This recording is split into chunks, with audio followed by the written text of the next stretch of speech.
नमस्कार साथियों, Navneet DJ repairing channel में आप सभी का स्वागत है।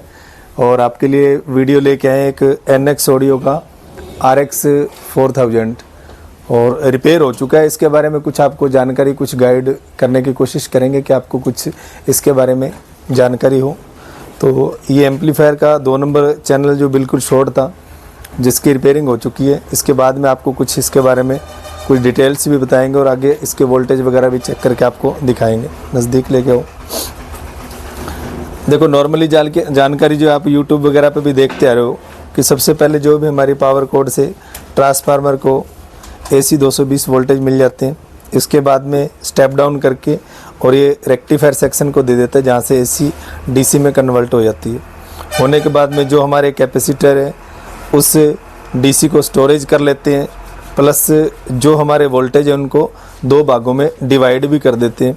क्योंकि ये जो हमारे एम्पलीफायर जितने भी रहते हैं, इसके अंदर जो NPN PNP का पेयर लगता है, जिसकी वजह से कम्प्लीमेंट्री सिमेट्री सेक्शन के अंदर से वर्क करते हैं। तो इसी के दौरान जो हमारी ये DC सप्लाई है, जो पॉजिटिव और नेगेटिव, तो जैसे जो DC वोल्टेज हमारे पॉजिटिव वोल्टेज NPN ट्रांजिस्टर के कलेक्टर पे चले जाते हैं और नेगेटिव वोल्टेज PNP ट्रांजिस्टर के कलेक्टर पे चले जाते हैं। अभी जो हमारे ट्रांजिस्टर है किस समय वर्क करते हैं कि जब हमें ऑडियो की कमांड मिलेगी तभी जो NPN और PNP ट्रांजिस्टर दोनों मिलके वर्क करेंगे। और ये जो दोनों सप्लाई NPN और PNP, ये इसीलिए इनको दी जाती है क्योंकि ये जो ट्रांजिस्टर हमारा जो पेयर रहता है NPN और PNP का, इससे मिलके जो हमारा एम्पलीफायर है या जो सर्किट है, ये हमारा कम्प्लीमेंट्री सिमेट्री सर्किट में वर्क करता है। अभी हम चलते हैं कि जो इसका इनपुट सेक्शन है। देखो, इनपुट का जो सेक्शन है, इस सेक्शन को वर्क करवाने के लिए भी एक अलग से इसकी पार्टिकुलर सप्लाई बनती है, जो यहाँ पे कुछ हाई वैल्यू की जो रेजिस्टेंस है उनसे ड्रॉप करवा के और क्लैपिंग करवा के उसके बाद में जिनर के थ्रू फिर यहाँ पे वोल्टेज बनाए जाते हैं। वो वोल्टेज जो है हमारे जो इनपुट का सेक्शन है, जिसको हम IO बोर्ड भी बोल देते हैं, इसके अंदर ऑपरेशनल एम्पलीफायर IC लगी होती है। उन्हीं के द्वारा यहाँ पे जो सिग्नल है वो एम्पलीफाई होता है। एम्पलीफाई होने के बाद में ये सिग्नल हमारा आगे ट्रांजिस्टरों को वर्क कराने के लायक बनता है। तो इसके लिए अलग से सप्लाई रहती है। यहाँ से जब कमांड देंगे हम ऑडियो की, तो वो एम्पलीफाई होने के बाद में फिर वॉल्यूम से गुजरेगी। वॉल्यूम से जाने के बाद में फिर जो हमारा वापस यहीं पे आके फिर एम्पलीफाई होने के बाद में फिर जो हमारा सिग्नल है वो जो हमारा मॉड्यूल है उसके अंदर इन होता है। यहीं से आने के बाद में फिर क्या है, क्योंकि इसमें कई जगह छोटे ट्रांजिस्टर या IC भी लगी रहती है, जिसके अंदर इसका गेन बूस्ट किया जाता है। फिर छोटे ट्रांजिस्टर लगे रहते हैं, वो IC है वो सिर्फ छोटे ट्रांजिस्टर को चलाने तक ही जो सिग्नल को एम्पलीफाई कर पाती है। फिर छोटे जो ट्रांजिस्टर है वो थोड़ा सा और जो मीडियम लेवल के जो ट्रांजिस्टर हमारे आगे, इनको चलाने के लिए जो सिग्नल है उसको आगे बूस्ट करता है। इसी तरह से होते होते आगे जो सिग्नल है बढ़ता बढ़ता इन ट्रांजिस्टरों तक वो कमांड हमारी पहुंचती है। और जैसे इनके ऊपर सिग्नल की कमांड पहुंचती है AC वोल्टेज को साथ में लेके, तो वही जो AC वोल्टेज है हमारी कलेक्टर से करंट लेके और आगे स्पीकर को चलाने के लिए स्पीकर तक पहुंच जाती है। तो इस प्रकार से जो जितने में हमारे जो एम्पलीफायर आते हैं वो वर्किंग करते हैं। और देखो, ये जो मैंने बात बताई है तो नॉर्मली है कि आपको 2-4 मिनट के अंदर जो हमारी बात है ये पूरी होगी है। लेकिन इस चीज़ को समझने के लिए और इस चीज़ को करने के लिए हमें क्या होता है कि जो भी ये कंपोनेंट लगे हुए हैं इनके बारे में अपने को प्रॉपर जानकारी जरूरी है। जितने भी कैपेसिटर कैसे काम करते हैं, करंट और वोल्ट का जो रेशियो है वो क्या है, उसके बारे में आपको कन्फर्म होना चाहिए। कैपेसिटर के अंदर करंट है जो किस साइड में स्टोर होता है, वोल्टेज हमारे किस तरफ रहते हैं, है ना। इलेक्ट्रिसिटी के अंदर वोल्टेज और करंट की दिशा किधर रहती है, करंट हमारा किधर जाता है और वोल्टेज हमारा किधर जाता है। तो इन जो चीज़ों की पूरी जो नॉलेज है वो भी होनी ज़रूरी है। तो उसके बाद में चलो हम आगे और बढ़ते हैं कि हमारा जो सर्किट है, सर्किट के अंदर जो वोल्टेज वगैरह और ये किस तरह से वर्क करते हैं। दूसरा मैं बता देता हूँ, मेरे बताई गई जानकारी के मुताबिक कोई भी अगर अनजान आदमी या मान लो कि हमारा कोई DJ वाला भाई है, अगर उसका एम्पलीफायर कोई ख़राब हो जाता है, तो मेरे द्वारा दी गई जानकारी के अनुसार अगर आप अनजान हो, आपको इलेक्ट्रॉनिक के बारे में नॉलेज नहीं है, तो आप अपना एम्पलीफायर खोल के इसके साथ में कोई भी एक्सपेरिमेंट मत करना। कहीं ट्रांजिस्टर काट दो, कोई वायरिंग काट दो, ऐसा कुछ भी एक्सपेरिमेंट नहीं करना है कि जिसके कारण से आपका एम्पलीफायर पहले से ज़्यादा बिगड़ जाए। और जब वो किसी टेक्नीशियन के पास में जाएगा तो टेक्नीशियन भी गुस्सा करेगा इस बात का कि आपने पहले से और ज़्यादा इसको बिगाड़ दिया। महंगे एम्पलीफायर होते हैं और अनजान जगह आपको दिखाने से भी फ़ायदा नहीं है, क्योंकि ये बनने की बजाय और ज़्यादा बिगड़ने के चांसेस हो जाते हैं। तो ऐसी गलती कोई मत करना। जब भी आपका कोई एम्पलीफायर ख़राब होता है, आप अच्छी जगह अच्छे टेक्नीशियन को दिखाओ। अगर किस क्षेत्र से हो आप, अगर आपके नज़दीक में कोई टेक्नीशियन अच्छा नहीं है तो आप हमसे कॉन्टैक्ट कर सकते हो, क्योंकि हमारे ग्रुप के कम से कम 150 से 200 ऑल इंडिया प्रत्येक स्टेट के अंदर टेक्नीशियन अच्छे अच्छे हैं। तो आप कभी भी अगर लोकेशन भेजोगे व्हाट्सएप नंबर पे, तो हम उनका कॉन्टैक्ट नंबर भी आपको दे देंगे, जहाँ से आप अपना एम्पलीफायर बहुत अच्छे तरीके से रिपेयर भी करवा सकते हो। ये जो सर्विस आपको पूरे ऑल इंडिया के किसी भी स्टेट तक मिल जाएगी। तो आगे चलो इसका मॉड्यूल के बारे में और हम थोड़ा चर्चा करते हैं। एक बार इसके मॉड्यूल को हम बाहर कर लेते हैं नट खोल के। तो हम इसके थोड़ा मॉड्यूल को बाहर निकाल के रिलीज़ कर लेते हैं और इसको मैं एक बार सीरीज़ में सप्लाई दूंगा और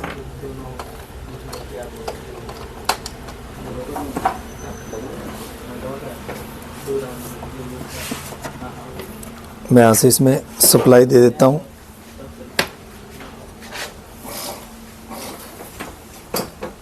मैं ले लेता हूँ आपको मीटर वोल्टेज वगैरह अब आपको चेक करवाते हैं कैसे कैसे इसके अंदर वोल्टेज वगैरह रहेगी।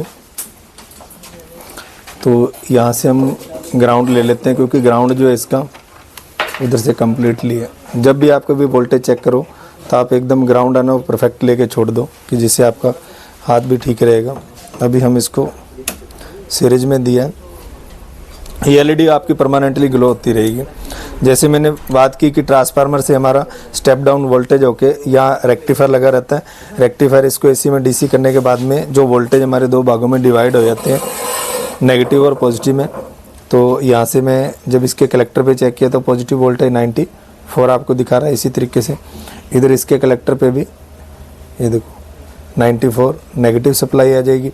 ठीक है, अभी अगर मैं इसके बेस बाइसिंग आपको दिखाऊंगा, देखो 407 मिली वोल्ट, और इधर भी अगर मैं दिखाऊंगा तो आपको देखो 405 और ये 6-7 तक हो जाएगी, 6 हो रही है 407। तो ये अभी दोनों साइडों की जो बाइसिंग है बिल्कुल प्रॉपर है। जब ये सेट में अगर मैं दिखाऊं तो यहाँ पे इसमें वर्किंग की है, काफ़ी सारी ये चीज़ें इसकी जल चुकी थी। हमारे स्टूडेंट को गाइड किया, उसी के अनुसार इन्होंने रिपेयर किया। रिपेयरिंग करने के बाद में उसको क्या दिक्कत आई कि दोनों साइड की जो बाइसिंग है, इधर की और उधर की जो बाइसिंग है, उसके अंदर कम से कम 150 मिली वोल्ट का डिफरेंस था, बराबर नहीं हो पा रही थी। उन्होंने प्रीसेट वगैरह भी चेंज किए, उसके बाद में भी बोले कि सर ये बराबर नहीं हो रही। मैंने कहा कोई दिक्कत नहीं, हो जाएगी। इस तरह के जो फॉल्ट है ना लोगों को बहुत ज़्यादा आते हैं। अगर मैं आपको बाईपास ही बता दूं कि आप ये चीज़ चेंज कर दो और आपकी बाइसिंग बराबर हो जाएगी, तो ऐसा होना नामुमकिन है। प्रत्येक चीज़ को चेक करनी पड़ती है और आपको जो ट्रांजिस्टर वगैरह है ना उसके बारे में पूरी डिटेल्स नॉलेज आपको होनी चाहिए। प्रत्येक जो कंपोनेंट है उसके बारे में नॉलेज होनी चाहिए, जिसके दौरान आपकी दोनों साइड की जो बाइसिंग है वो बिल्कुल बराबर हो जाती है। ये एनएक्स ऑडियो का ब्रांड बहुत ज़बरदस्त है, अच्छा एम्पलीफायर है, लोग बहुत इसको चलाते भी हैं। लेकिन कई लोग ये सोच के लेते हैं कि जब ये एम्पलीफायर ख़राब हो जाते हैं तो कहते हैं कि जी कहीं से बनते नहीं हैं।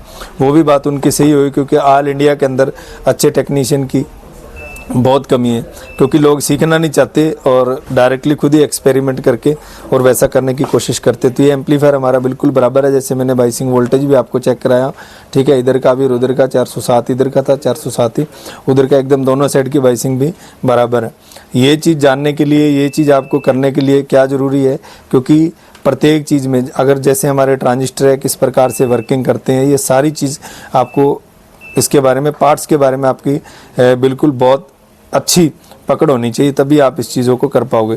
अभी देखो ये तो मैंने अभी आपको वोल्टेज दिखाया, जब मैं इधर से इसको ऑडियो का कमांड दूंगा तभी यहाँ पे अपना जो है ये ट्रांजिस्टर वर्किंग करेंगे। अभी तो ये हमारे जितने कंपोनेंट है सिर्फ वर्किंग करने के लिए रेडी है, ये इंतज़ार में है कि आप इसमें ऑडियो का कमांड दो और इससे वर्किंग करवाओ और अपना जो लोड है वो चालू कर सकते हो। लेकिन किस प्रकार से आगे ऑडियो का सिग्नल एम्पलीफाई होता है, किस प्रकार से यहाँ से लेके और स्पीकर लाइन तक ये जाता है, इसी का सारे का खेल है। वही प्रक्रिया हमें सीखनी पड़ती है, समझनी पड़ती है। ये तो सिर्फ क्या होता है कि वोल्टेज, अगर मैं आपको इस एम्पलीफायर के प्रत्येक जगह के आपको अगर वोल्टेज भी चेक करा के मैं बता दूँ तो उससे भी ये नहीं है कि कोई आदमी भी जल्दी उससे सीख जाएगा या जल्दी उसको करके उसको रिपेयरिंग करना सीख जाएगा, है ना। ऐसा नहीं होता। अगर मैं चाहूँ तो आपको वोल्टेज भी चेक करवा देता हूँ। वोल्टेज कराने से अगर किसी को कोई हेल्प मिल जाती है तो वो चीज़ एक अलग है, लेकिन उससे आप ये मत सोचना कि आप एम्पलीफायर वोल्टेज देखने के बाद में आप एम्पलीफायर रिपेयर करना सीख गए और जिससे आप अभी बहुत ज़्यादा एक्सपर्ट हो गए। देखो यहाँ पे कलेक्टर पे इधर वोल्टेज जो है आ रही है, ठीक है। इसके बाद में जो भी छोटे ट्रांजिस्टर उसके में मैं दिखा देता हूँ। देखो बेस के ऊपर ये रहेगा, कलेक्टर के ऊपर ये रहेगा, एमीटर के ऊपर ये रहेगा। इधर की साइड में जब हम आएंगे यहाँ पे TIP 122 लगा है, ठीक है। इसकी बेस के ऊपर ये रहेगा, एक सेकंड, बेस पे ये रहेगा, कलेक्टर पे ये रहेगा, एमीटर पे ये रहेगा। आगे जब हम चलते हैं तो हमारा 1837 है, उसकी बेस पे ये वोल्टेज रहेगा, कलेक्टर पे ये रहेगा, एमीटर पे ये वोल्टेज रहेगा, ठीक है। यहाँ फिर एक कोने पे ट्रांजिस्टर लगा हुआ है 1837, उसकी बेस के ऊपर वोल्टेज ये रहेगा, कलेक्टर के ऊपर ये वोल्टेज रहेगा, एमीटर के ऊपर ये वोल्टेज रहेगा। दूसरी साइड में मैं आपको चेक करवा देता हूँ कि किस प्रकार से वोल्टेज है। ये इसके कलेक्टर का वोल्टेज है, ओके। इधर जो छोटा ट्रांजिस्टर हमारा लगा हुआ है उसके ऊपर भी मैं आपको चेक करवा देता हूँ भी उसके ऊपर वोल्टेज जो है किस प्रकार से है। देखिए ये इसका एमीटर का वोल्टेज है, ओके। और ये इसके कलेक्टर का वोल्टेज है, ये इसकी बेस का वोल्टेज है। फिर आगे यहाँ पे 24793 लगे रहते हैं, यहाँ पे मैं आपको दिखा देता हूँ। ये इसकी बेस का वोल्टेज है, ये इसके कलेक्टर का वोल्टेज है, ये इसके एमीटर का वोल्टेज है। बिल्कुल कोने पे जो लगा रहता है बेस का वोल्टेज है और कलेक्टर का वोल्टेज है, ओके। ये इसके एमीटर का वोल्टेज है। तो इस प्रकार से इन ट्रांजिस्टरों के जो वोल्टेज, अगर किसी को हेल्प मिले तो आप देख लेना। IC के ऊपर भी मैं कहूँ तो चेक करवा देता हूँ। देखिए IC की 1 नंबर पिन, ओके, और IC की 2 number pin, 3 number pin, 4 number pin, 5 number pin, 6 number pin, 7 number pin और 8 नंबर पिन। ये कुछ IC के ऊपर भी इस प्रकार से आपके वोल्टेज रहेंगे, ठीक है। ये अपना इतना ड्राइवर सेक्शन होता है, ये होता है प्रोटेक्शन सेक्शन। इसके अंदर 2 जो ट्रांजिस्टर रहते हैं हमारे रिले को वर्क करवाते हैं। अब रिले को किस तरीके से वो वर्क करवाते हैं उसके बारे में तो आपको पूरा थ्योरिकली जब समझाया जाता तभी आपको इस चीज़ के बारे में जो नॉलेज है वो हो पाएगा। उसके बाद में 2 जो ट्रांजिस्टर रहते हैं वो हमारे DC सेंस। अब DC सेंस किस प्रकार से वो करते हैं, जब आपको पूरा ट्रांजिस्टर की प्रॉपर नॉलेज होगी तभी आपको पता चलता है कि ये ट्रांजिस्टर कैसे वर्क करते हैं। ऐसे बाईपास में कह दूं कि ये बेस से ये कर लेते हैं, एमीटर से ऐसा हो जाता है, कलेक्टर से, वो चीज़ें नहीं है। ये तो पूरे सिद्धांतिक तरीके से समझना पड़ता है कि DC सेंस किस प्रकार से ये करते हैं और किस प्रकार से ये अपना जो है स्पीकर के प्रोटेक्शन के लिए वर्क करते हैं। क्योंकि अगर स्पीकर ख़राब हो जाता है तो एम्पलीफायर के प्रोटेक्शन, और एम्पलीफायर ख़राब होता तो ये स्पीकर के प्रोटेक्शन है। इस प्रकार से ये अपना एम्पलीफायर है जो वर्क करता है। साथियों, मेरे द्वारा दी गई जानकारी है, इतनी जानकारी से आप परफेक्ट टेक्नीशियन तो नहीं बन सकते, लेकिन अगर आप ये इच्छा चाहते हो कि आप लोगों ने कुछ सीखना है इसके बारे में, अच्छा, तो अगर तो आप अभी नए हो और ऑनलाइन अगर इलेक्ट्रॉनिक के जो पार्ट्स है उसके बारे में अगर अच्छी जानकारी प्राप्त करना चाहते हो तो आप अपना मोबाइल उठाइए और अपने मोबाइल से आपने गूगल पे जाना है। गूगल पे जाने के बाद में मैं चलो आपको बताता हूँ किस तरीके से हमारा आप ऑनलाइन जो कोर्स है बेसिक इलेक्ट्रॉनिक का वो किस तरीके से ज्वाइन कर सकते हो। चलो चलते हैं। सबसे पहले आपने गूगल पे जाना है, यहाँ पे आपने टाइप करना है नवनीत DJ रिपेयरिंग। इस तरीके से टाइप करने के बाद में आपने इसको कर देना है सर्च। जैसे आप इसको सर्च करोगे तो इस प्रकार से पेज खुलेगा। इसको यहाँ से आपने स्क्रॉल करना ऊपर, तो यहाँ पे नवनीत DJ रिपेयरिंग लिखा हुआ गया। हमारे फ़ोन नंबर वगैरह, हमारी वेबसाइट पे डायरेक्ट जाना चाहो तो यहाँ से डायरेक्ट भी जा सकते हो आप, ठीक है। इस प्रकार से फिर आपने और ऊपर स्क्रॉल करना है, तो यहाँ पे जो पहला पेज खुलेगा ना, इस पेज को आपने यहाँ से इसको प्रेस करना है। इसको प्रेस करने पे इस प्रकार से ये पेज खुल जाएगा, ठीक है। यहाँ इस प्रकार से पेज खुलने के बाद में सबसे पहले आपने ये करना है रजिस्ट्रेशन योर सीट, यहाँ पे आपने प्रेस करना है। इसको जैसे आप प्रेस करोगे तो आपसे ये डिटेल मांगेगा, आपका नाम, और आपने एक यूज़र नेम क्रिएट करना है। तो जो भी आप यूज़र नेम क्रिएट करोगे वो आपने ध्यान रखना है, अपनी डायरी पे कहीं पे नोट कर लेना। उसके बाद में अगर आपके पास ईमेल है तो यहाँ पे आप अपनी ईमेल आईडी लगा दीजिए। फिर आपको पासवर्ड लगाना पड़ेगा। वो पासवर्ड भी आप अपनी डायरी के ऊपर नोट कर लेना कि क्या लगाएं। जैसे आप ये चीज़ें सब लगा के और रजिस्ट्रेशन कर देना, आपका इसके अंदर यूज़र आईडी है ना वो बन जाएगी। यूज़र आईडी बनाने के बाद में फिर आपने दोबारा से यहीं पे आके उसको, जैसे आप वेबसाइट पे आने के बाद में बैक करना दोबारा से, फिर जब आप इसको करना आपने लॉगिन। जैसे यहाँ पे लॉगिन करोगे ना तो आपसे लॉगिन के बाद में पूछेगा वो, ये आपने यूज़र आईडी और पासवर्ड लगाना आपने। जैसे आप पासवर्ड लगा दोगे तो आगे आपका लॉगिन पे आ जाएगा। लॉगिन पे आने के बाद में जैसे यहाँ पे लिखा था ना सिंगन, यहाँ पे आपने ये इसी प्रकार से आपसे मांगेगा ये कि यहाँ पे यूज़र नेम आपने लगाना है और इधर आपने पासवर्ड लगाना है। पासवर्ड ये लगाने के बाद में ही आपने सिंगिन होगा। सिंगिन जैसे आप करोगे, ये करने के बाद में आपके पास में इस प्रकार से पेज खुल जाएगा, जिसको आपने स्क्रॉल करके ऊपर की तरफ करना है। और यहाँ पे मैं आपको दिखा दूँ, ये लिखा हुआ ना अबाउट, उसके बाद में कोर्स।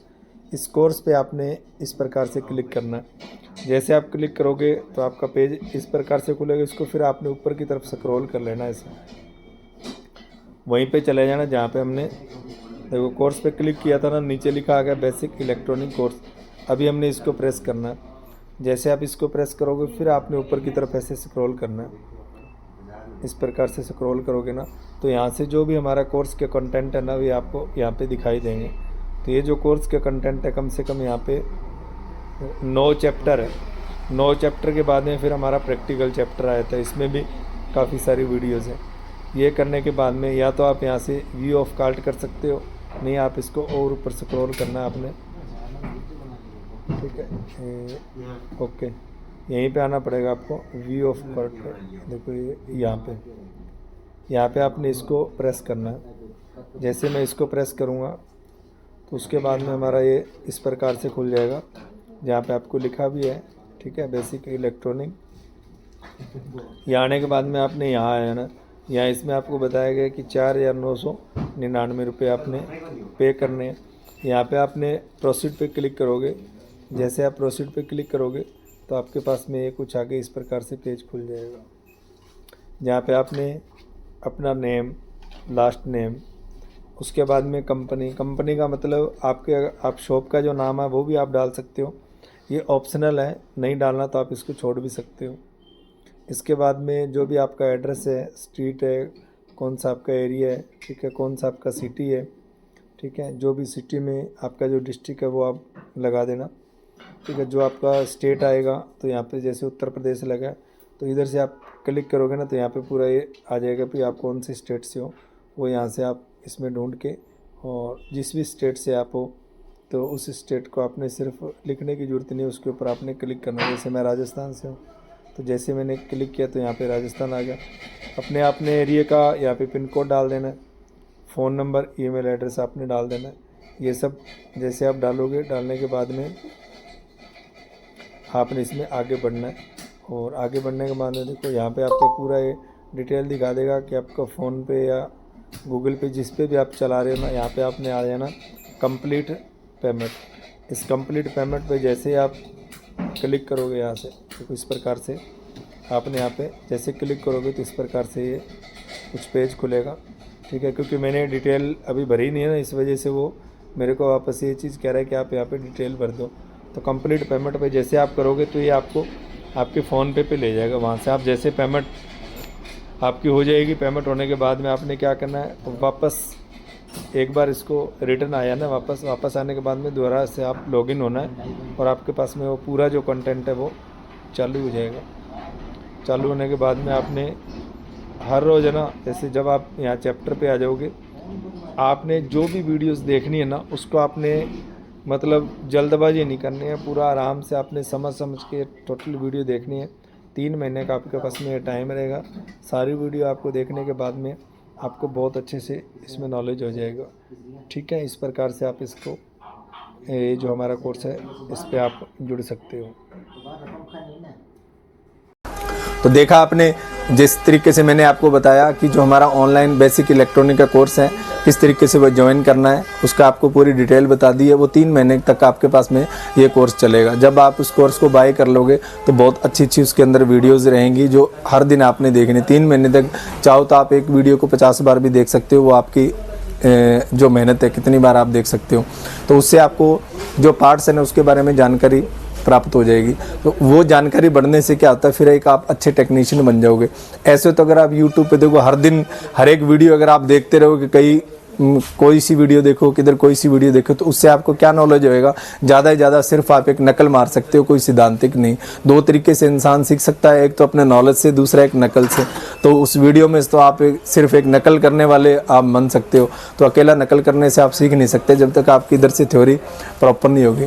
तो अगर जो मेरी ये वीडियो देखने के बाद में जो आपको जो नॉलेज बढ़ेगा इलेक्ट्रॉनिक कंपोनेंट का, तो कंपोनेंट का नॉलेज बढ़ने के बाद में आप एक एम्पलीफायर को परफेक्ट तरीके से कर पाओगे। अगर आज की वीडियो आपको अच्छी लगी हो तो चैनल को सब्सक्राइब कर लेना और वीडियो को लाइक कर देना और शेयर कर देना। मिलते हैं इसके बाद में किसी नेक्स्ट वीडियो में। Bye bye.